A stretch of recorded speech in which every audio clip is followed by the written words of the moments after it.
Mr. Smith, copy your invoice, your keys. Pleasure doing business with you. Enjoy your weekend. So let's talk about using this knowledge that we have about customer type. Because we've identified quadrant 1 through 4 now, and the trick is to recognize them when they walk through your door. But of course, they don't all come at you one at a time, do they? They'll come in droves someday. What happens if you get a quadrant 1 customer at the counter and a quadrant 3 customer walks through the door and you're by yourself at the counter? How do you handle that? Or what if you have a quadrant 3 at this counter already? And they're leaning on the counter and they're telling stories and you guys are sharing donuts and 2 quadrant 1s walk through the door. How do you handle that? So let's talk about using this information. The first thing you've got to be able to do, and I hope you've been thinking about what quadrant you fit into, what quadrant your spouse or significant other fits into while we've been having this discussion. Because the most important thing is that you recognize that customer. You don't have to get it right 100% of the time, but you've at least got to recognize the significant cues. You see, a 3 and a 1, those are the extremes, aren't they? The fast, efficient transaction, getting in, getting out, don't want a whole lot of information that belongs to the quadrant 1, and the quadrant 3 that's going to hang around for a while. Those are the extremes. 2s and 4s, our industry is kind of built for 2s and 4s, right? We've taught Service Writer for years to be personable, to go over the invoice, as in slow the transaction down or give bullet points, be efficient. 2s and 4s, you've got a lot of latitude. It's almost hard to mess up with a 2 or a 4. But the 1s and the 3s are the really tough ones. And the 1s and the 3s are the customers that are most challenging for you. So what do you do with the 3 at the counter when the 2 come walking through the door that are quadrant 1? You have an advantage with quadrant 3. You have a tool in quadrant 3. You see, you can say to that quadrant 3 customer, I'd love to hear the rest of this story. Can I get these 2 guys in and out of here real quick and then I'll be right back to you? And what did the quadrant 3 just hear you say?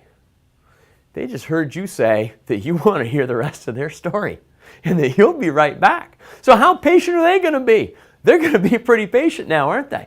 They're hanging out. They may not have a whole lot else to do. Or they may say, I'm all set. I'll let you get back to work. We'll see you later.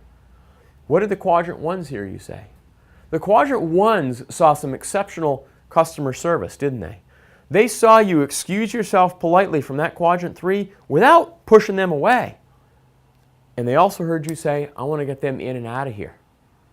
What can you do to get quadrant 1s in and out quickly? Especially if you have a waiting room full of people or you got a line forming at your counter.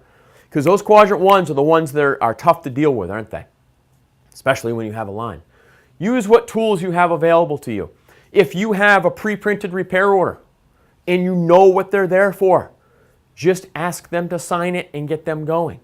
You can excuse yourself from the person right there at the terminal when you have a moment and say, excuse me for 2 seconds, let me have this gentleman sign this repair order and I'll be right back to you.